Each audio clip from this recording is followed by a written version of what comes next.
Hello everybody, my name is Dr. Ziv-Av, and today I want to tell you how researchers stopped completely clinical depression using very simple, tasty and non-radical diet. In my view, this is one of the most important messages modern biology has to the general public. I will start with the bottom line, so not to waste your time, and then I will go into the science and why I think this strategy is so important and so strong. An experiment by a researcher called Felice Jacka, who I personally regard as a true Jedi of human health, which was the first clinical trial on human to show the force of diet on human brain and mental health. In this trial, called the SMILES trial, they took newly diagnosed patients with clinical depression and changed their diet for a very simple and tasty Mediterranean diet. And Mediterranean diet is maybe the only positive thing we can say about the Middle East these days. What happened in this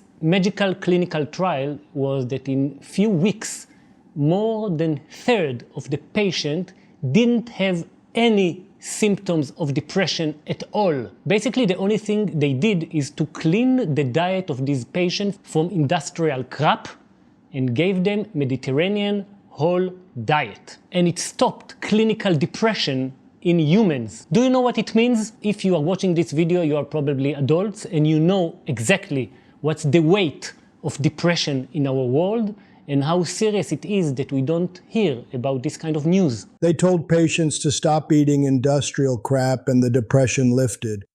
Which makes sense. If your breakfast is literally fluorescent orange dust poured over styrofoam, maybe your brain's not at its best. So now let's dive a little bit into the science of why it works. So two main characteristics of industrial processed crap is very high content of sugar and very high content of unhealthy oils. Both the sugars and the oils are there, so we will be able to eat it, because if we didn't have the sugar and the oil, it was very, very disgusting to taste. These two ingredients, the chronic excess of sugar and oil, cause in our brain a triple whammy cruel action which cause oxidative stress, inflammation, and lack of energy. Many studies from recent years connect these three situations with every major problem in our brain, from dementia to depression, anxiety, bipolar disorder, you name it. So how does it work? Well, we discovered just a few years ago that our brain is a part of the human body. It may sound a little bit ridiculous that I say it, but we know for many years that our modern diet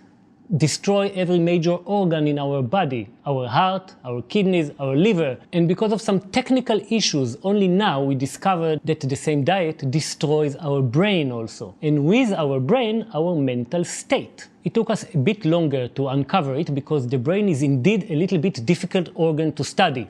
Nobody wants biopsy from the brain, and we don't have really blood tests to monitor the health of our brains. The result is that psychiatry is a very special field of medicine in which the doctor doesn't have any solid numbers to rely on, but rather only questions. Imagine if this was the situation in emergency room. So my friend, you had a car accident and you think you have a bleeding in your brain. When we chronically consume too much sugar, our body chronically produces too much insulin in order to clear the sugar from the bloodstream into our cells, so our cells can use it as a major energy source. But if this situation of very high insulin continues for years and years, our cells defend themselves from the surge of sugar and insulin by being less sensitive to the insulin. Insulin resistance is a state where both insulin and sugar are present, but our cells find it hard to react to the insulin signal, so the entering of the glucose into the cells is becoming harder and harder. In order to compensate for this, our body produces more and more insulin, and the resistance becomes stronger and stronger, and this is the highway for type 2 diabetes, overweight, and all the metabolic syndrome in our world. But the situation gets very special in our brain, because our brain is a supercomputer that works 24/7 and consumes about 1/5 of the energy we consume as food. Around 1/5 to 1/4 of your refrigerator and cupboard are flying into your brain. When cells in the brain become insulin resistant, two main things happen. One, they lack of energy because glucose, the blood sugar, is very important energy source for our brain cells. And when our brain cells, which are especially hungry for energy, lacking energy, their function go down and eventually they die. This is a very important mechanism in Alzheimer, for example. The excess of sugar, which our brain cells cannot take in, remains in the space between our cells. So our brain slowly becomes a very special French delicacy, brain jam. This is a very bad situation because sugars have a very special tendency to attach themselves to big and important molecules like proteins and DNA. In this process, new entities are formed, so new proteins with sugar attached, and our immune system in the brain recognizes these new entities as foreign objects. And then our immune system does what a normal immune system has to do. In this situation, it goes to war. It means more inflammation in our brain. And another aspect of the overactivation of our immune system in the brain is the production of free radicals. Free radicals are a very important component of the immune system, but access of free radicals, and especially chronic access of free radicals, is really damaging for our cells. So we cannot condemn free radicals, they have very important roles in our body, but the famous stress caused by access of free radicals called oxidative stress, and this is a very clear example of one of the most important principles of life, which everything is a matter of dose. In short, lack of energy, glycation, which is the attachment of sugar molecules to important molecules, inflammation and oxidative stress are more than enough to damage our brain function and are connected to every major brain and mental problem today. Let's move to the next component of unhealthy super processed food, which is unhealthy oils, which contain very high level of omega-6 oils. Now, like in the case of sugar, omega-6 oils are not the enemy, but the super excess of them is an enemy. As I said, everything in biology is a matter of ratios and dosage.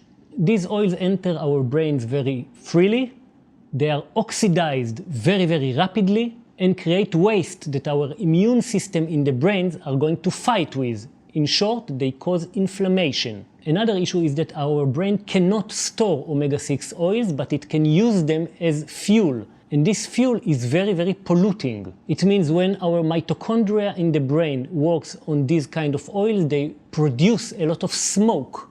And the smoke from the mitochondria is free radicals. So more inflammation and free radicals from the oils added to the inflammation, lack of energy, and oxidative stress from the sugar, and you have a very disrupted brain. So what to do? It's actually very simple. Avoid as much as you can highly processed junk food and eat at home simple whole food. Really simple.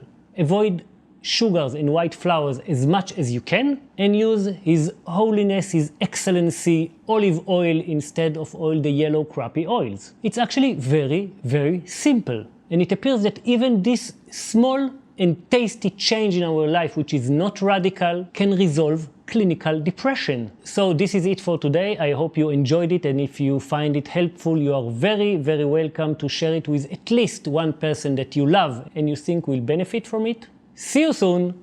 Peace and love.